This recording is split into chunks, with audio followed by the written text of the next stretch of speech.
Openbaring 13 vers 2 en 3, ek lees dit gou vir ons. En die dier wat ek gesien het, was soos 'n luiperd en sy pote soos die van 'n beer en sy bek soos die bek van 'n leeu. En die draak het hom sy krag gegee en sy troon en groot mag. En ek het een van sy koppe gesien, net of dit dodelik gewond was, en sy dodelike wond is genees.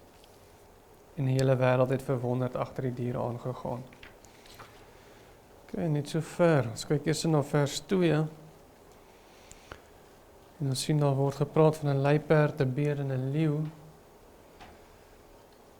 Nou in Daniël hoofstuk 7 lees ons van die 4 diere wat die 4 groot wêreldmagte verteenwoordig tot en met die tyd wat Christus sou kom. Naamlik natuurlik die Babiloniërs, die Mede-Perse, die Grieke en toe uiteindelik die Romeine. Die eerste 3 diere of wêreldmagte word beskryf volgens die 3 diere waarvan ons lees hier in hierdie vers. So die eerste 3 diere van Daniël, die eerste 3 wêreldmagte, word beskryf in terme van die 3 diere wat die 4de dier of ons dier van Openbaring mee beskryf word. En ons lees in Daniël 7 vers 3 tot 4 daar staan, en 4 groot diere het uit die see opgeklim, die een verskillend van die ander. Die eerste was soos 'n leeu. Daar sien ons die eerste beskrywing. Vers 5 van Daniël 7 sê, en kyk, 'n ander dier, 'n tweede, het gelyk soos 'n beer. En vers 6 sê dan, daarna het ek gesien, en kyk, daar was 'n ander een, soos 'n luiperd.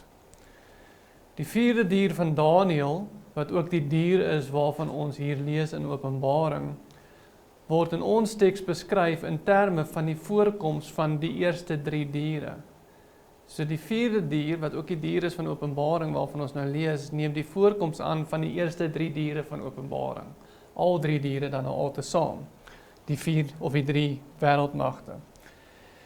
Die 4de dier van Daniël word nie met 'n spesifieke dier vergelyk nie. Dis nie die eerste 3 diere van Daniël wat met 'n dier vergelyk word. Die 4de dier van Daniël word nie met 'n dier vergelyk nie. Al wat daar gesê word, soos ons dan lees in Daniël 7 vers 7 van die 4de dier is, en dit was verskillend van al die diere wat voor hom gewees het, en dit het 10 horings gehad. Dis al wat al van die 4de dier gesê word. Maar hy word nie vergelyk met 'n beer of 'n leeu of 'n luiperd nie. Daar word net gesê, hy was anders as die eerste 3, en hy het 10 horings gehad.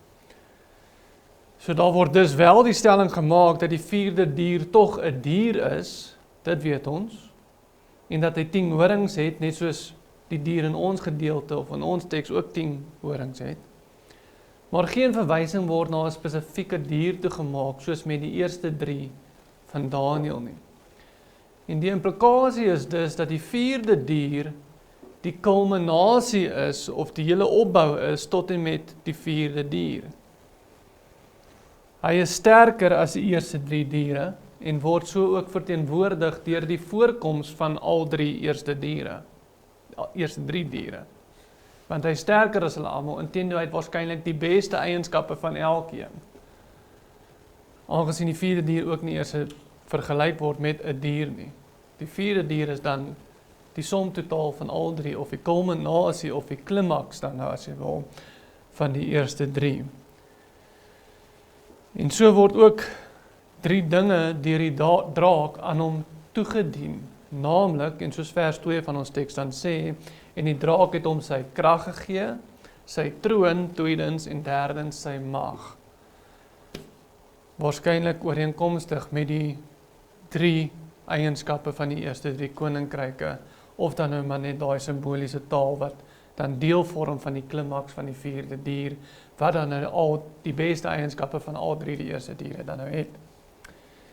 Nou net vir interessantheid, buiten die feit dat die voorkoms van 'n beer uitgeruil word vir die voorkoms van 'n wolf, sien ons eender se beeldspraak in God se oordeel oor Jerusalem in Jeremia hoofstuk 5, waar God vir Jeremia sê, in verse 1, 3 en sê, swerf rond in die strate van Jerusalem, En kyk tog en verneem en soek op sy pleine of julle iemand vind of daar een is wat reg doen, wat waarheid soek.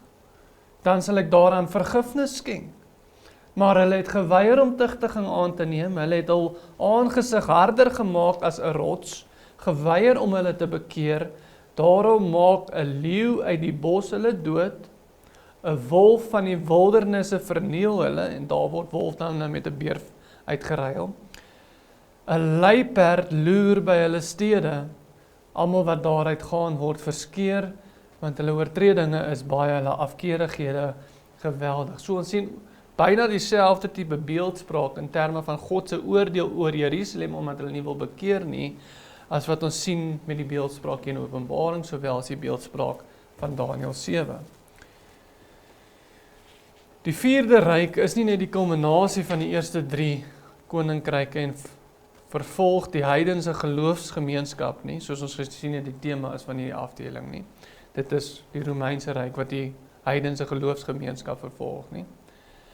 En die vierde ryk is nie net die kulminasie van hierdie eerste 3 met hulle oordeel, of nie oordeel nie, maar 'n vervolging van die geloofsgemeenskap nie. Dit is daai dier wat ook Jerusalem gaan laat val.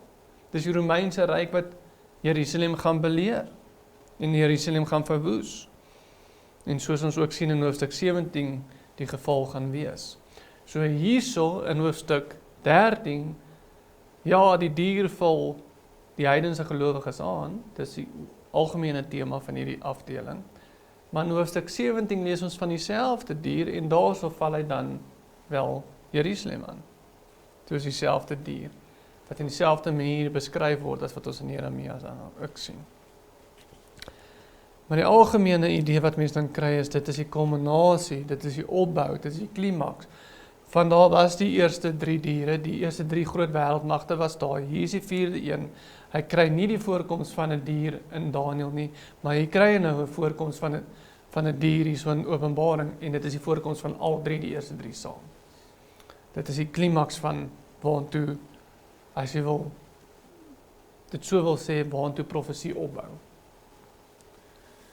In vers 3 sê dan vir ons, en ek het een van sy koppe gesien, net of dit dodelik gewond was, en sy dodelike wond is genees. En die hele wêreld het verwonderd agter die dier aangegaan. En soos ons sien in Openbaring 17 vers 9 tot 10, die koppe weer eens verteenwoordig keisers. En dis keisers van die Romeinse ryk, en daar sou het gestaan, hier is die verstand wat wysheid het, die 7 koppe is 7 berge, waarop die vrou sit, en dit is 7 konings, of althans dan nou keisers. 5 het geval, met ander woorde 5 is al dood, of is verby. 1 is, met ander woorde, hy is tans aan bewind. Die ander het nog nie gekom nie, en wanneer hy kom, het hy 'n kort tyd bly. Een van hierdie konings, soos ons sien dan in ons teks, is dodelik gewond. Om dodelik gewond te wees, beteken by voorbaat dat jy gaan sterf van die wond. Want dit is 'n dodelike wond. As jy nie gaan sterf van die wond nie, dan is dit nie 'n dodelike wond nie. Okay? Dan is dit net 'n wond. Maar een van die koppe is dodelik gewond, en dit beteken by voorbaat dat jy gaan sterf van die wond. Want dit is 'n dodelike wond. En dit is wat dit beteken om dodelik gewond te wees. Nou ek glo nie dat hierdie vers die betekenis dra, dat 'n keiser, want dit praat van keisers, dit sê vir ons so in hoofstuk 17, ek dink nie hierdie vers dra die betekenis dat 'n keiser uit die dood uit opgestaan het nie. Die meer logiese betekenis is dat die dier in sy geheel, naamlik die Romeinse ryk dan, nie gesterf of doodgeloop het as gevolg van hierdie dodelike wond van 'n keiser nie. Ek dink dit is die logiese interpretasie van. Die dier het nie tot 'n einde gekom, die Romeinse ryk het nie tot 'n einde gekom, omdat hierdie keiser 'n dodelike wond gekry het nie. Die rede hiervoor, en in ondersteuning van hierdie interpretasie, is die feit dat die wêreld agter die dier aangegaan het, as gevolg van sy voortbestaan. Hulle het nie agter die kop aangegaan nie. Die wêreld het agter die dier aangegaan as gevolg van die wond wat genees is, nie agter die kop aangegaan nie. Van 'n keiser wat uit die dood uit opgestaan het nie. Alhoewel die kop dodelik gewond was, die dier self het voortbestaan en die wêreld het agter die dier aangegaan. Dis wat die skrif sê.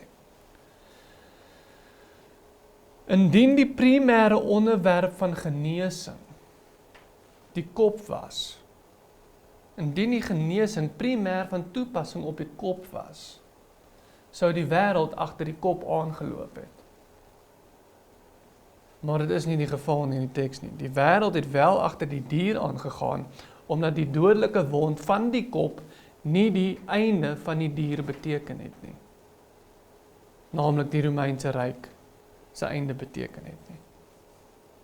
Daar word ook na hierdie wond verwys in vers 12, waar daar van die tweede dier gesê word, en hy oefen al die mag van die eerste dier uit voor sy oë, en hy maak dat die aarde en die wat daarop woon, die eerste dier aanbid, waarvan die dodelike wond genees is.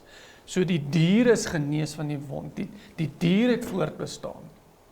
Dit praat nie van die kop wat genees is, dit praat van die dier wat genees is, as gevolg van die wond tot die kop. Met ander woorde, dit is die dier wat genees is van die wond, nie die spesifieke kop of altans keiser nie. Alhoewel die kop dodelik gewond was, dit het nie die ondergang van die dier beteken nie, want dit is die dier wat genees is, nie die kop wat genees is nie. Die dier is genees, sê die skrif. Of dan nou altans die Romeinse ryk is genees. Dit is nie 'n keiser wat genees is nie. Daar word ook vir ons in vers 14 vertel dat hierdie wond deur 'n swaard veroorsaak was. Waar staan, en hy verlei die bewoners van die aarde deur die tekens wat hom gegee is, om voor die oë van die dier te doen, deur aan die bewoners van die aarde te sê, dat hulle 'n beeld moet maak vir die dier, wat 'n swaardwond ontvang en lewendig geword het. Nou, lewendig geword moet eerder vertaal word, en het word so oorgedra in die bronteks, nie as lewendig geword nie, maar lewendig gebly.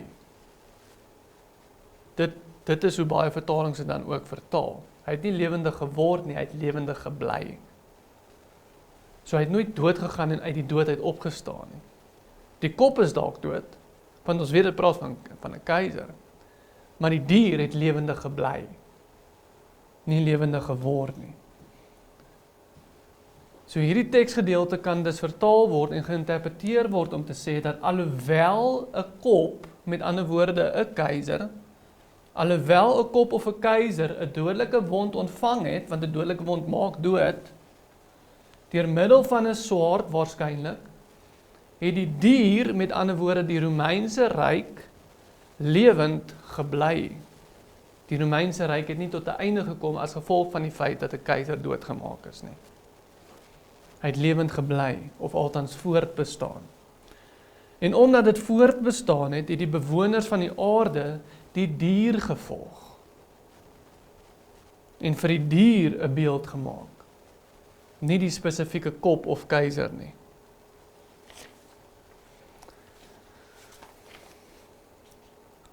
Verder sê die teks, en die hele wêreld het verwonderd agter die dier aangegaan.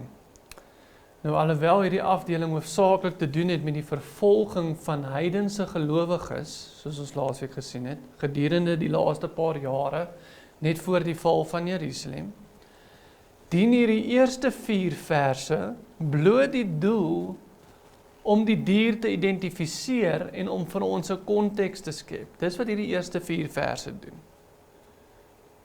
Alhoewel hierdie hele gedeelte handel oor die dier wat sy aandag van die vroue afgehaal het, die Joodse gelowiges, na die heidense gelowiges, alhoewel dit die geval is, dien hierdie eerste 4 verse die doel om die dier te identifiseer en om vir ons 'n breër konteks te skep van wat aangaan.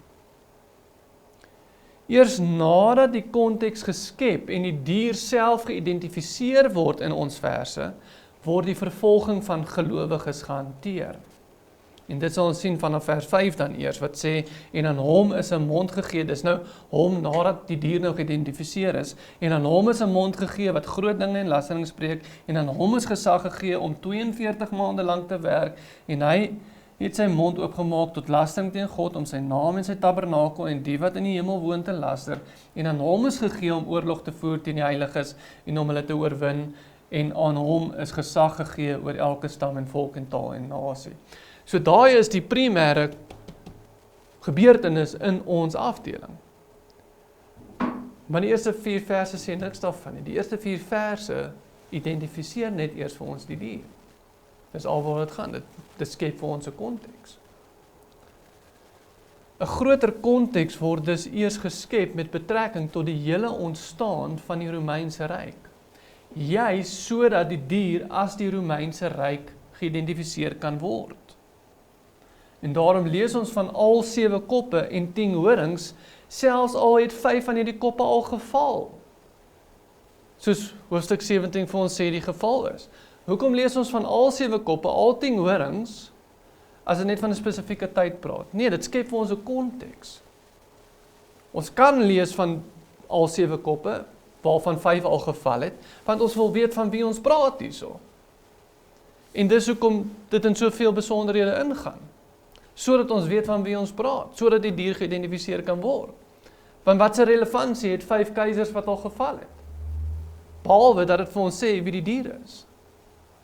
En wie tans aan bewind is. Dis al hoekom dit vir ons gesê word, daar's geen ander logiese rede hoekom dit vir ons gesê word nie. Behalwe om die dier te kan identifiseer.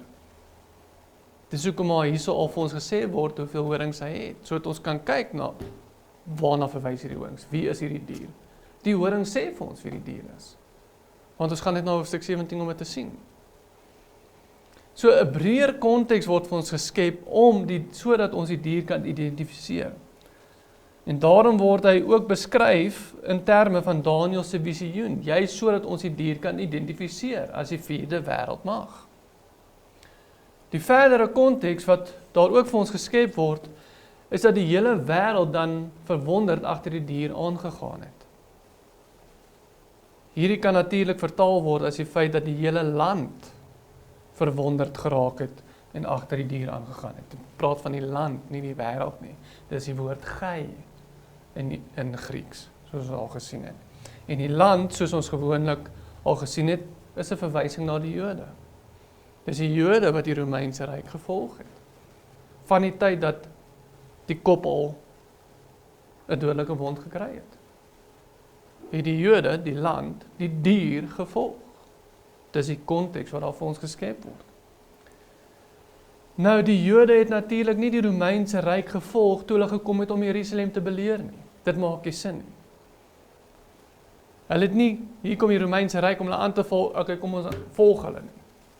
Nee, toe was hulle teen hulle, in daai laaste paar jaar.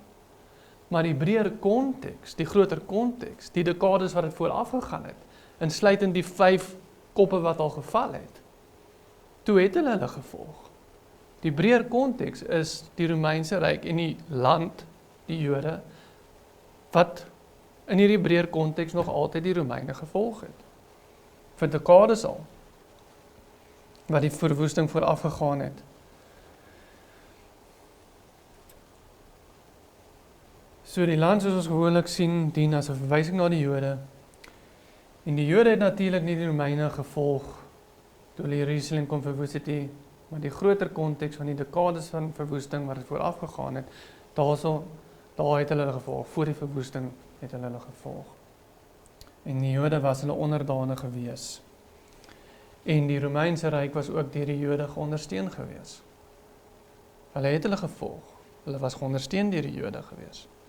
En daarom lees ons van die Jode se reaksie tot Pilatus. Wat ons lees in Johannes 19 vers 15 waar staan, maar hulle skree. Dit is nou die Jode. Hulle skree, neem weg, kruisig hom. Pilatus sê vir hulle, moet ek julle koning kruisig? Die owerpriesters antwoord, ons het geen koning behalwe die keiser nie. Dis wie hulle keiser is, dis wie hulle koning is.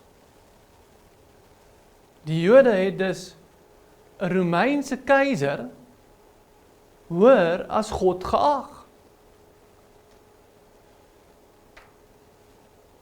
Hulle het die Romeinse keiser selfs hoër as God self geag. Want Jesus is God. En wat anders kan dit beteken as dat hulle die Romeine vanaf God, as hulle die Romeine of die Romeinse ryk kies bo God self. En so het hulle agter die dier dan aangeloop. Daardie tyd al.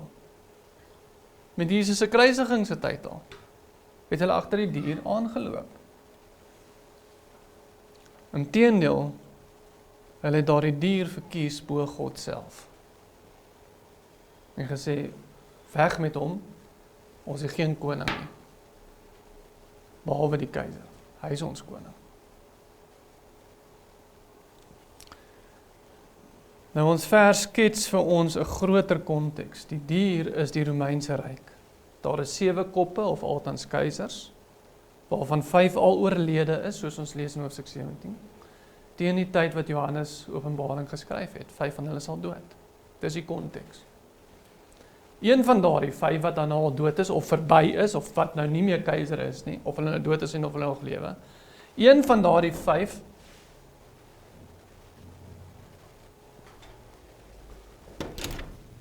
Hallo. Ekskuus ek glo. Ek het net gespreek met die evolusie. Ekskuus? Ek het in Middelburg op 'n bietjie stad hierso. Okay. En ek wil net net plant verkoop nie. Ek wil dit nie dus meer verkoop nie simpel. Ek het klaar oorloos, ek is jammer en ek het ook nie geld op my nie. Dankie. Ekskuus.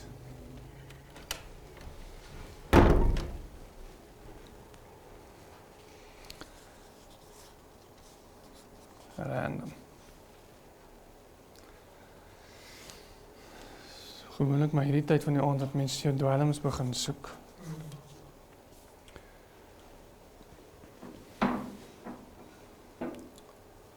Nou, waar was ek?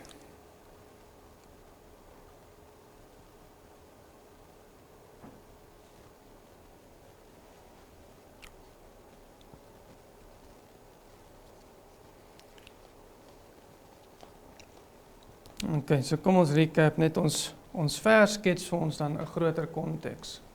Dis uit die jaartyd. Hey.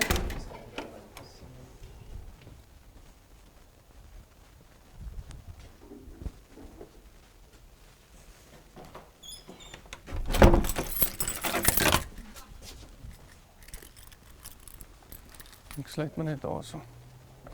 Het jy gesluit? Ja. So as hulle binne bly hulle nou binne.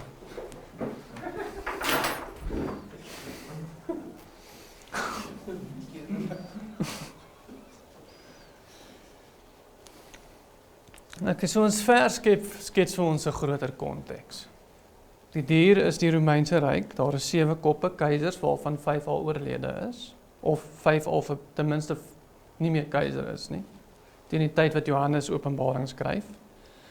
Een van daardie 5 weet ons is dodelik gewond. Want dit sê dit vir ons. Een van daardie 5 is dodelik gewond. Waarskynlik, of dit kan beeldspraak wees, maar waarskynlik deur 'n swaard van soorte. Okay, soos ons vroeër gelees het.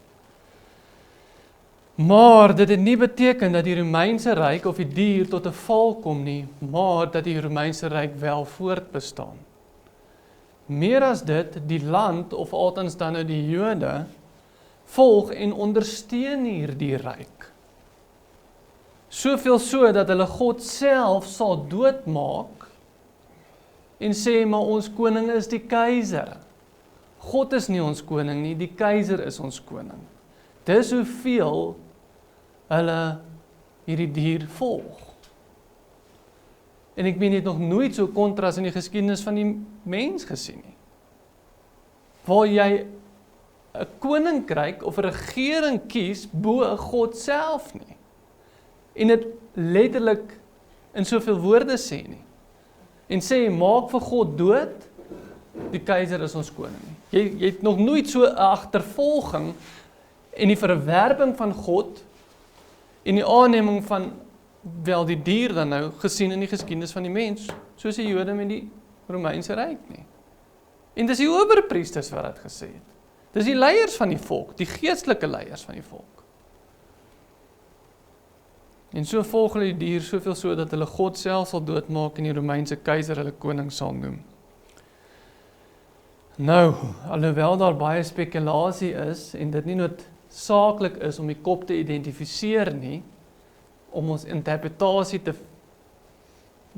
of om die hoofstuk te interpreteer nie, ons het nie nodig om hierdie kop te identifiseer, om die res van die hoofstuk te verklaar nie. Okay? Ons het nie nodig om te weet wie die kop is, of wat die kop is wat dodelik gewond was, om die res van hierdie hoofstuk reg te interpreteer nie. Maar ons kan 'n goeie poging aanwend om wel hierdie kop te identifiseer. En in my opinie is hierdie kop niemand anders as Julius Caesar nie. Okay? Julius Caesar. Nou soos ons gesien het in ons inleiding, Julius Caesar, en ek meen Caesar is letterlik deel van sy naam, word deur baie historikuste beskou as die eerste keiser van die Romeinse ryk. Hy is die eerste een van daai 5 wat Johannes noem, want hy was die eerste keiser van die Romeinse ryk. Hy is ook die eerste een wat 'n keiser genoem was. Een van die koppe, of wil ons teks sê, een van die koppe kan dalk ook nog selfs geïnterpreteer word om te sê die eerste kop.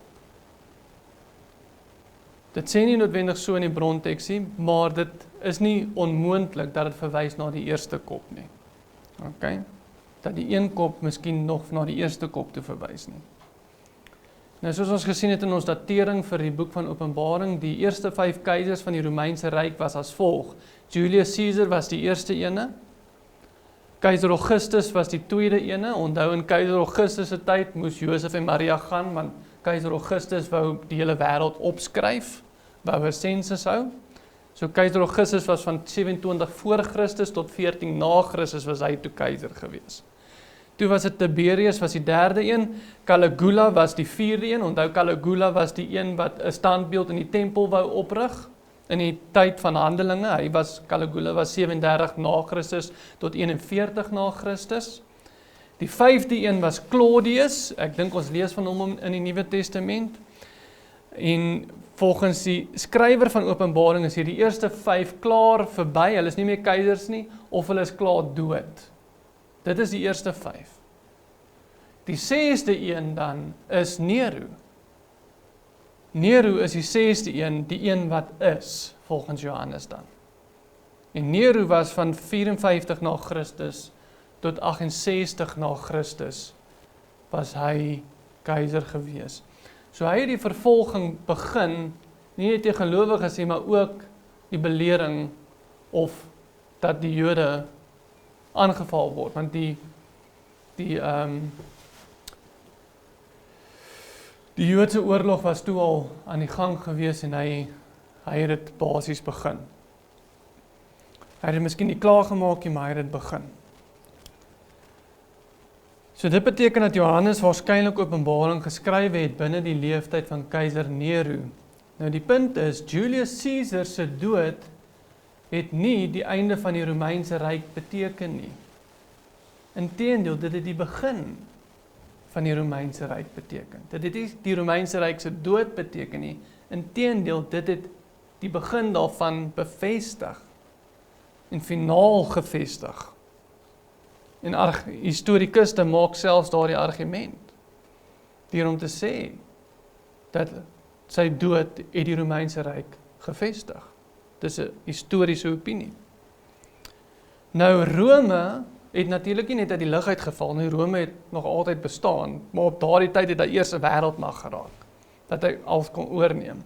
Rome was 'n demokratiese republiek gewees al die jare. Maar Julius Caesar het as 'n diktator uiteindelik kom optree in iets wat behoort om 'n demokratiese republiek te gewees het hy gekom en as diktator begin optree. In dieselfde grein as wat 'n keiser optree, want 'n keiser het absolute mag. En daarom word hy ook as die eerste keiser geag, juis omdat hy 'n diktator was, soos wat 'n keiser optree. So daar was pogings op Julius Caesar se lewe, juis omdat hy die republiek of die demokratiese republiek in gevaar gestel het om nie meer 'n demokratiese republiek te wees nie. Want hy was 'n diktator en dit was 'n probleem vir die ouens gewees. Maar toe hy uiteindelik doodgemaak was, omdat mense nie wou gehad het dat Rome 'n diktatorskap moet hê nie, maar dat dit 'n demokratiese republiek moet bly, toe hy uiteindelik doodgemaak was, het presies die teenoorgestelde gebeur en die keiserampt was toe bevestig.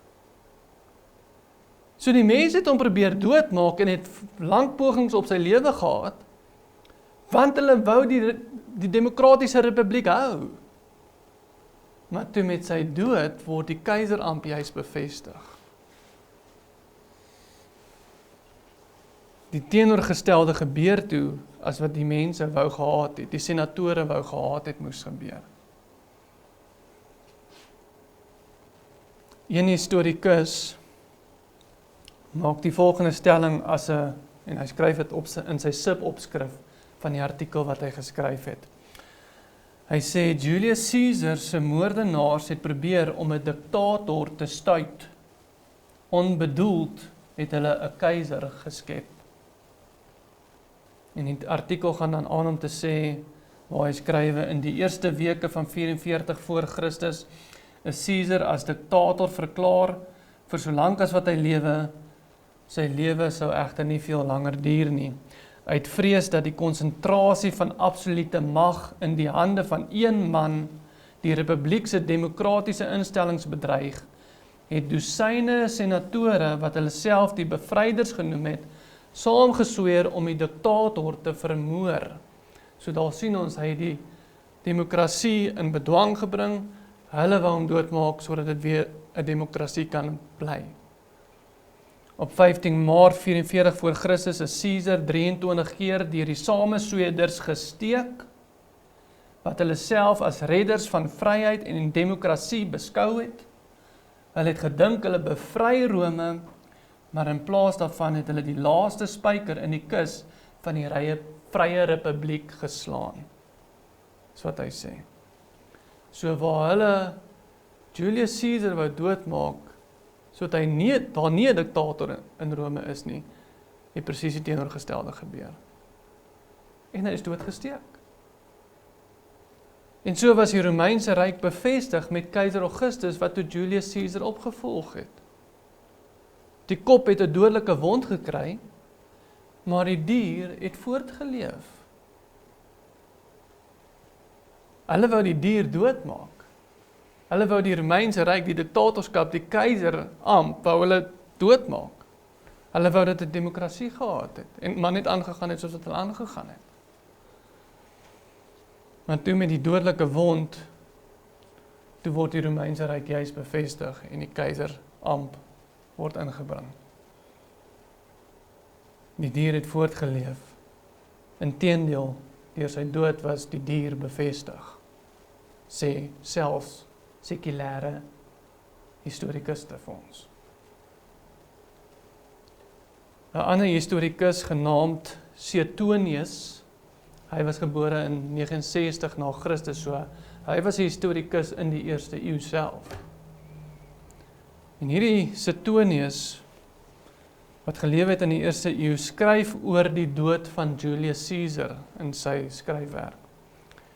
En hy sonder, interessant genoeg, spesifiek die Jode af, of hy sonder hulle uit, in dit wat hy skryf oor Julius Caesar se dood. En hy sê, op die hoogtepunt van die openbare rou, dit is nou in terme van Julius Caesar se dood, en die rou wat daarvan gehou was.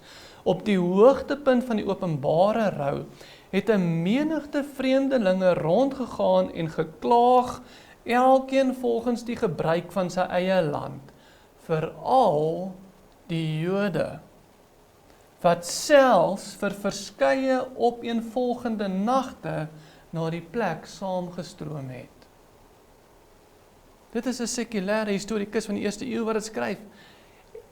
Met ander woorde, van al die verskillende nasies wat gekom het om te rou oor Julius Caesar, word die Jode spesifiek deur hierdie historikus uitgesonder om oor hom te kom rou. En dit stem natuurlik ooreen met die feit dat die land het agter die dier aangegaan. Die dier is bevestig deur die dood en die land het die dier gevolg. En dit sien ons selfs nog in Jesus se tyd, 'n paar dekades later, waar hulle die Romeinse ryk as die koning ag, die keiser as koning ag en God is nie hulle koning nie.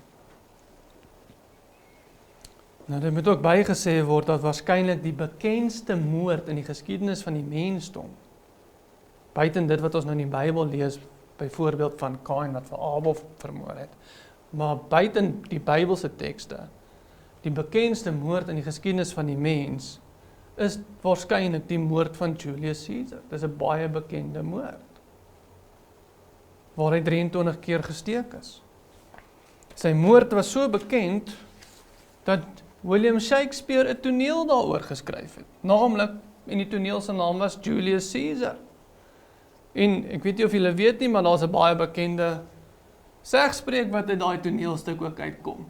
Waar Julius Caesar, wanneer hy gesteek is, dan sê hy, et tu brute, et tu brute. Dis 'n baie bekende sêspring, want dit kom uit William Shakespeare se verhaal, wat hy skryf oor Julius Caesar wat doodgemaak is, want dit was so 'n bekende dood gewees. Et tu brute, ook jy Brutus, ook jy verraai my. Die Latyns vir jy ook Brutus. Die bekende kop, en dit was alom bekend hierdie kop, die bekende kop wat deur die swaard deurboor is, waarvan almal sou geweet het, insluitend Johannes se gehoor, het toe nie die dier se dood beteken nie, maar inteendeel het dit versterk. En so was die Romeinse ryk ook bevestig met hulle keisers. Die land, of althans die Jode, het nie net Julius Caesar se dood gerou nie, hulle het ook die keiser hoër geag as God en agter hom aangeloop. Hulle het selfs so ver gegaan as om te dreig dat Pontius Pilatus nie 'n vriend van die keiser is nie. Dis hoe vermetel die Jode was. Hulle het selfs op Pontius Pilatus, wat 'n Romein was, gesê, jy is nie, of gedreig om te sê, jy is nie 'n vriend van die keiser nie. Wat die implikasie het, dat wel ons is. In Johannes 19 vers 12, hierop het Pilatus probeer om hom los te laat, is nou vir Jesus los te laat, maar die Jode het geskree en gesê, as u hom loslaat, is u nie die keiser se vriend nie. Met die implikasie dat hulle is. Ons is die keiser se vriend, hy is ons koning, en as jy vir Jesus loslaat, dan is jy nie 'n vriend van die keiser nie. Dreig hulle vir 'n Romein van alle mense. So alhoewel daar baie verskillende interpretasies is tot hierdie kop wat 'n dodelike wond gekry het, waarskynlik deur 'n swaard gesteek, glo ek hierdie bekende historiese gebeurtenis pas die beste in by dit wat ons lees in die skrif. Alhoewel die breër interpretasie van hierdie hoofstuk nie hierop staat maak nie, glo ek dat dit wel die mees ooglopende en logiese verduideliking is in lig van geskiedenis en dit wat deur die Bybel bewys kan word. Nie net in terme van die kop wat deurboor is nie, maar die Jode wat die keiser en die Romeinse ryk hoër geag het as die Here self. En dit word bewys deur die Bybel. Die Jode het die Romeinse ryk hoër geag as God self. Hulle het die Romeinse ryk gevolg. Hulle was onderdane tot die Romeinse ryk. En soos ons laasweek ook gesê het, hulle het selfs offers vir die keiser gemaak, sodat hy goeie gesondheid kan hê. Hulle het hom gevolg, dit was hulle koning gewees. Die bewys is daar uit die Bybel. En dan die bewys uit die Bybel is ook dat 'n kop, 'n keiser is deurboor en geskiedenis bevestig dit vir ons. En geskiedenis bevestig ook vir ons dat die Jode het Julius Caesar se dood meer gerou as enige ander nasie. En die dier het voortgeleef. Hulle het probeer, die Romeinse senatore het die demokrasie probeer herstel, maar deur die dood van Julius Caesar, met hulle poging om die demokrasie te herstel, sê historikus vir ons, maar so het hulle die Romeinse ryk juist bevestig. Hulle het gedog, hulle bevry Rome, maar toe bevestig hulle die keizerskap. En ek dink dit pas die beste in by dit wat ons in die Bybel lees en ook in geskiedenis sien. My beste interpretasie. Maak dit sin? Ek dink dit maak sin. Et tu broed.